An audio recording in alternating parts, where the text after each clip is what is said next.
Thank you so much. It is wonderful to be here, wonderful to be back in Hong Kong, wonderful to be back at the Business of Design Week. I really loved what the guy said in the video. Don't chase for the money, let the money chase for you. And I think that's what Design for Experience is about, the session that we are here together for. I'm very happy to see that so many choose to be here instead of attending Richard, Florida. I think you made a wise decision. My task is to introduce the topic, to give you a little look into the kitchen of Design for Experience. And after my talk, there will be a couple of friends from Belgium sharing their ideas about Design for Experience. So, what am I going to talk about? First of all, I want to say a few words about this book that was published a few weeks ago in the Netherlands. It's a book about Dutch architecture, and Dutch architecture is world famous, as probably many of you know. You probably recognize the CCTV tower of Rem Koolhaas on the right, and on top is an older building that he built in Rotterdam. It's an art institute.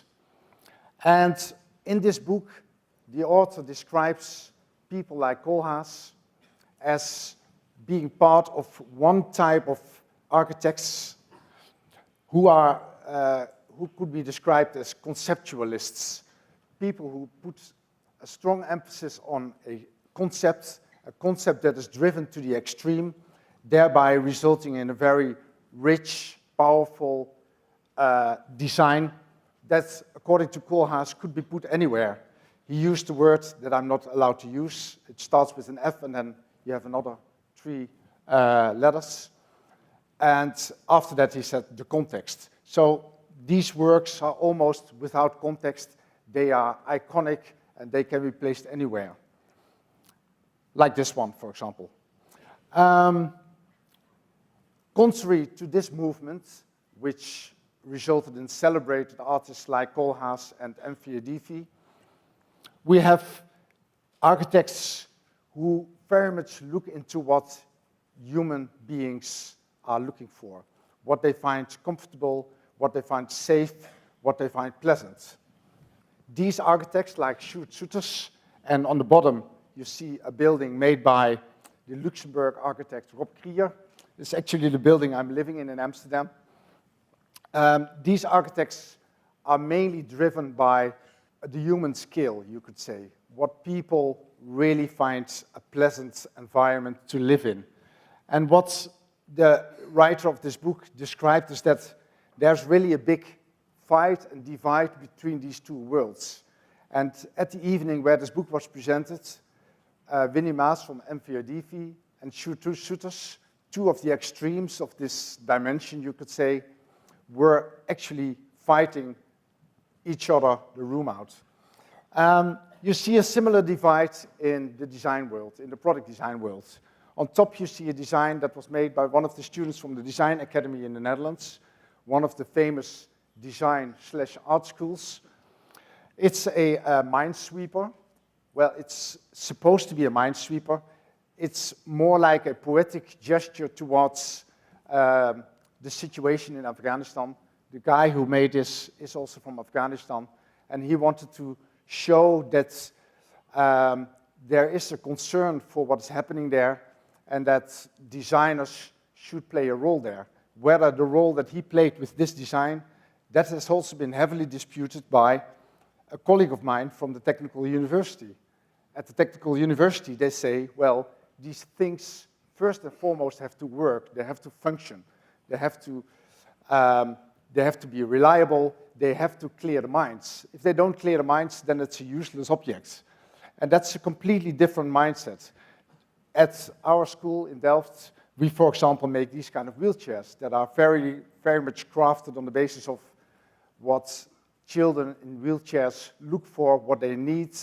They are very much crafted for being functional and ergonomically sound. And again, you see this big divide, and I'm always puzzled by this divide. And in this next 20 minutes, I want to sort of close the divide between these two extremes in design and maybe even in architecture. And for that, I make a reference to aesthetic theory. I have a background in aesthetics. I've been researching aesthetic phenomena for the past 20 years. And recently, I've started a big project which is called Project UMA, the Unified Model of Aesthetics. That's what we aim to establish.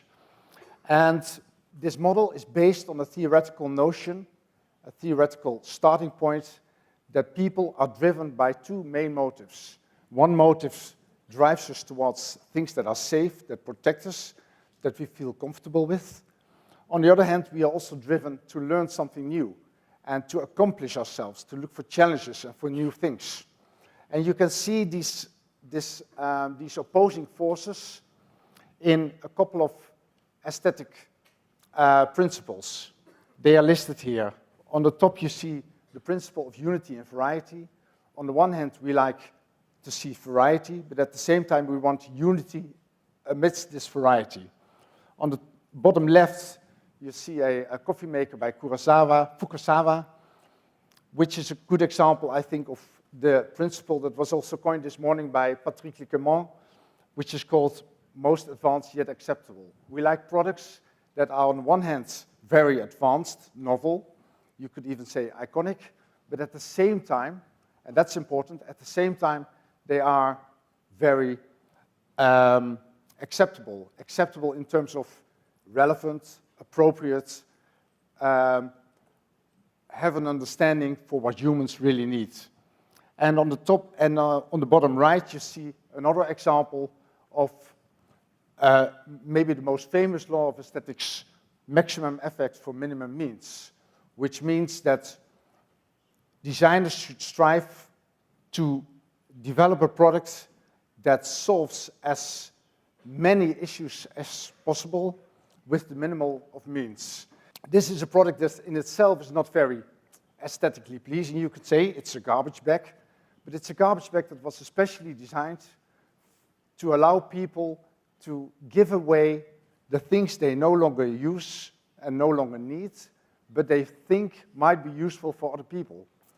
And that thought is pretty grand. It's based on the principle of altruism. People like to do good for other people. And in fact, a lot of research in happiness and well-being has shown that being altruistic, being good for other people, actually is something that brings us a lot of joy and happiness. And this simple garbage bag, in its smallness, exemplifies that big, grand idea. And that makes it a good example, I think, of this law. And I think understanding these laws of aesthetics, understanding these principles of aesthetics, helps us a lot to understand what makes a good design. This is the basic understanding, I think, of what user experience or product experience and so design for experience is about. A product has a range of properties, and as a result of all those properties that the product has, being material properties, technical properties of any kind, we have a particular interaction with it. We use them in a particular way, like I use this remote control in a particular way because of the properties it has. And as a result, we can have all kinds of experiences. Or I should say, we have one experience that has many components. It has an aesthetic component. It feels nice to touch. It is pleasant to look at, for example. We have an emotional experience. I enjoy using it, or I'm happy or satisfied using it. And thirdly, there is a particular meaning that we attach to the product. A meaning in terms of this is cool, this is fancy, or this is exciting. So to give you a couple of examples, this product is possibly by this baby perceived and experienced as being cozy, comfortable, and safe. Here you see my little son going down a slider, having joy and excitement and fun. A retail environment can be raw and tough, like this retail store of G-Star. And a bike can be, for example, smooth and sensible, as the creators of this Vermoog bike claim. And as a result, they say there is something like confident and stylish biking. And as a result, and that's again what the designers of this bike claim, we have something like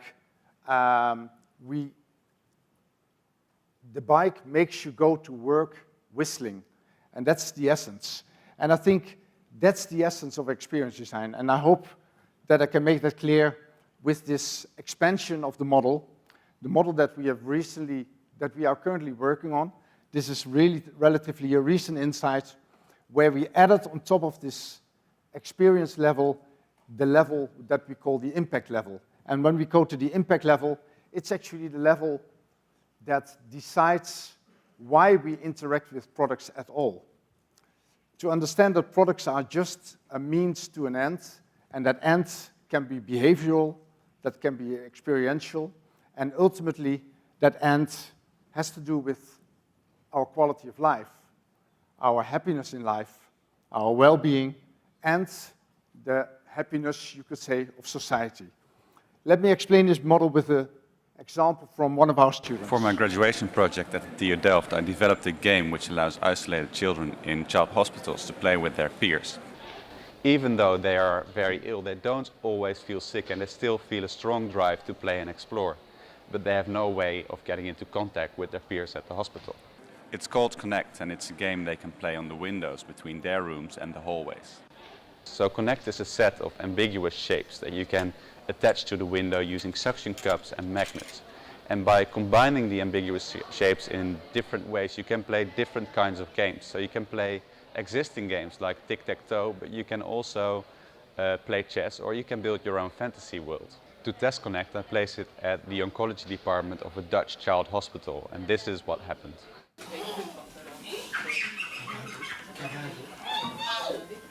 So what you see here is two girls having a lot of fun together, even though they are separated by a physical barrier. Oh, kijk, wee.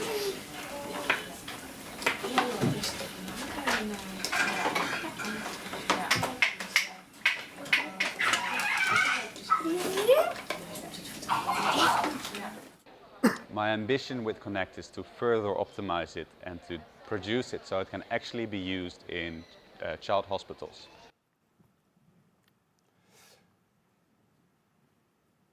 So, what is,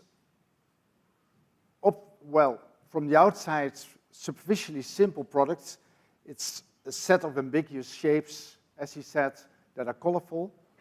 That's at the product level. They invite children to interact with them, to explore them, to play with them. And in playing with them, they have all kind of experiential encounters. But more importantly, it evokes a particular behavior. It makes them go out of their bed to go into the world and to interact socially with other kids who are also in the hospital or with their peers and relatives. And as a result, it very much contributes to their well-being. So in this way, you can analyze and look at products and find out what kind of levels of experience they touch upon. Well, that's the easy task, and that's the task that we academics often do. Analyze the world and see why it works and why we relate to the world and to the designs in that world the way we do. Much more interesting it becomes when we start to design. And design is, of course, the other way around. Design is reasoning from top to bottom. Design is reasoning from a general view of what people need, what people aspire, what brings quality to life and to people, and what brings quality to society, all the way down towards the product properties. And that's very easy to say, it's much more difficult to do. And especially designers often ask themselves, well, what is the way to go? What is the way to look for a reasonable, sensible, desirable experience of behavior that we should strive for with our designs? Well, to acknowledge our Belgian friends, I've put in a picture of a famous guy from Belgium. This is the former Prime Minister of Belgium, Mr. Guy Verhofstadt. And he said in the past repeatedly some interesting things about the role of politicians. He said the role of a politician is not just do what the people ask for. As many politicians nowadays, at least in Europe, they play that kind of role. You tell us what kind of laws to enforce, and we will bring them, we will create them. No, he says, it's the task of a politician to create a sense, a picture of a future world that we want to live in, that we want to be part of, and then bring that future world and that belief to the people. And I think that very much voices the kind of role that the designer should play. It's the role of the designer to create an image of a future world, a world that is very much worthwhile living for, and then to convince the people that that is actually the world we should strive for and that we should design, instead of unfoundedly do what the people ask for. That role of a designer is pretty much in this quotation. Designers should be experts who envision and investigate the meanings that are part of that future world through a broad exploration of culture, technology, and people. And this is actually a quote from this book from Roberto Verganti, a business manager who wrote a book about the power of design for business. And the book is called Design-Driven Innovation. And you can read this on the back flap of the book. So he basically says, design is about creating new markets and pushing new meanings. And that's very interesting. So the meanings are not already there in the market. You have to create them yourselves. They are novel in and of themselves. People will not immediately recognize them, but you can bring them to the market and convince the people of this. But then the question is, where does this vision come from? And that's why we developed this particular method that we wrote down in this book 2 years ago, which is called Vision in Product Design. And this Vision in Product Design approach has a couple of starting points. First of all, designing is not about solving problems of today, but creating possibilities for tomorrow. And secondly, designing is not only the creation of something, the manifestation of something, but first and foremost, as it says, the idea that provides it with a reason, the raison d'être, as the French say. And for that, we developed this particular model, and this model helps designers, we hope, and we have experienced, in first creating a strong vision before they designing the manifestation that appropriately embodies that vision. So this is a way of human-centered design that is, you could say, opposed to what we nowadays call user-centered design. In user-centered design, it's often the user that is very much brought into the design situation. In human-centered design, we would say it is the human principles that you take into account before you start to design that very much pave the way for where you are heading. Let me give you an example. This is a human principle. People enjoy negative emotions as long as they are framed in a protective way. Well, there will be a talk after me about crying at the opera. People often go to operas or the cinema in order to experience a particular negative emotion, like sadness or fear. They deliberately do this because they know it is framed in a protective way. It is framed by the cinema, by the circumstances. You are safely in your seat, and you do experience the emotion, like it is a genuine emotion, but you experience it in a way that you can, let's say, control it. And that starting point, that idea of protective framing that we can have with negative emotions has been a starting point for one of my PhD students to develop something like a stimulator for running. So in this case, you are wearing a wristband, and this wristband gives you the impression by auditory signals and by tactile signals that you are chased by some kind of creature. So this creature makes you run. It makes you run more than you would normally do. So you choose deliberately to confront yourself with this negative experience of being chased, but at the same time, you feel that you are protected. You know that it is not true, but you have the positive side of that negative emotion. And I think that's extremely interesting.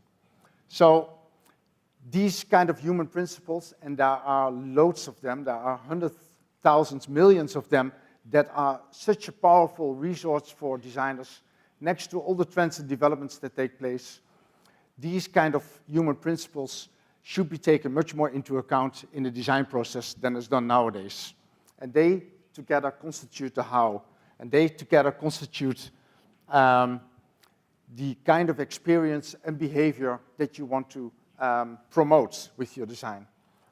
I want to give one more example of how this can work, which is part of a CRISP program, a program with and for the creative industries in the Netherlands, where knowledge institutes and companies and creatives work together, for example, in this project.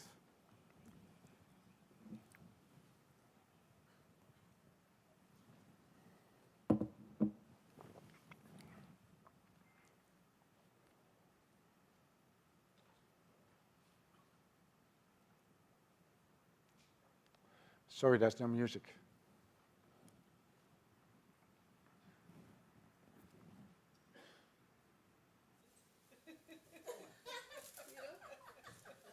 Riet, pak hem. Pak hem, Riet. Ja, ja, je hebt hem. Dat komt wel aan blijven.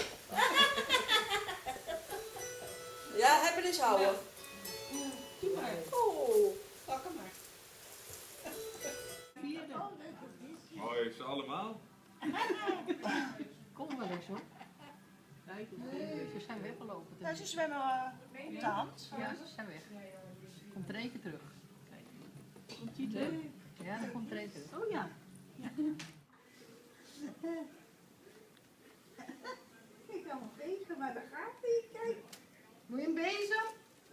Ja. So in a very poetic and inviting way, these elderly people suffering from dementia, I invited to play with the projected animals, elements of nature, and slowly and carefully and gently they are invited to play. So, to conclude, human-centered design and conceptually or iconic and rich design can be perfectly married. They can come together in a beautiful way if designers appropriately take into account human principles, understand what kind of world they want to design for, and at the same time go for this conceptual richness. Well, the question that I was asking myself the last couple of days is, well, how to convince your manager or client, depending on what situation you are working as a designer, or how, when you are a manager, how to be convinced. We recently did a project for Rolls-Royce, where we were asked to think about the experience on in the back of the car. And we developed some concepts for working in the back of the car, and they showed these concepts to a focus group. And this focus group said, no, we're never going to use this. Despite those reactions, Rolls-Royce said, we are going to continue with these concepts. And the motto of this story is, a company should be brave enough to continue developing a particular rich concept despite focus groups or current consumers saying that it is something they do not like.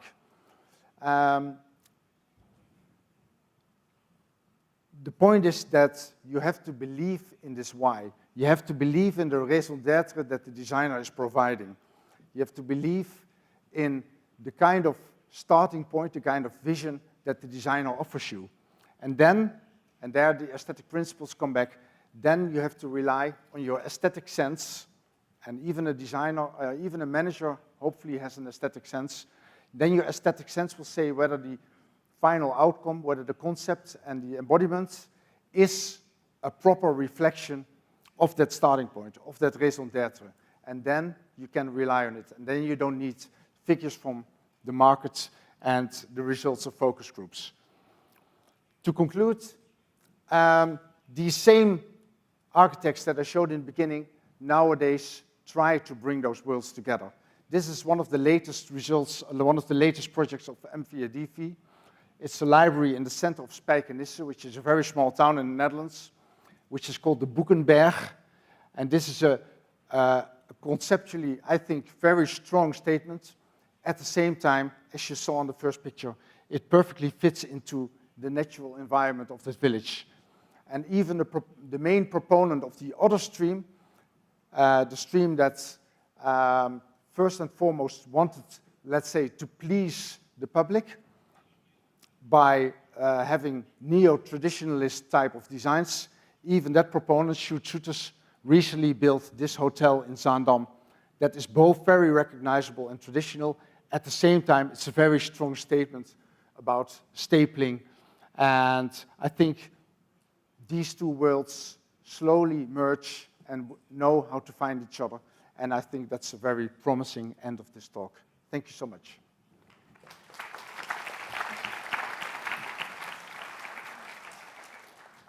There's time for one question, if there are any.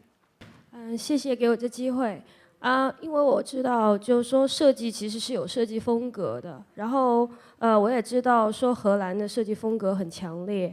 刚才您提到的就是说设计是以人为本，在这是以人为本过程中，与设计风格怎样去结合，或怎样去分辨，这是我想知道的。谢谢。Probably the issue is that if the designer builds a very strong vision that is rooted in, that is built on human principles, well, maybe not only on human principles, but they can play a very prominent role there. These human principles are part of our nature. Although we are all culturally formed, although we are on the surface maybe quite different, we dress differently, we behave sometimes differently, underneath we are very much the same people. We have the same backgrounds, we have the same motivations, desires, behavioral tendencies, you name them. Those are the kind of principles that social scientists, psychologists, behavioral scientists have been studying for more than a century. And there are many of those that we all share and that we all have in common. If these human principles are embodied in a design, I am sure, I'm very confident that people, wherever in the world, will recognize them.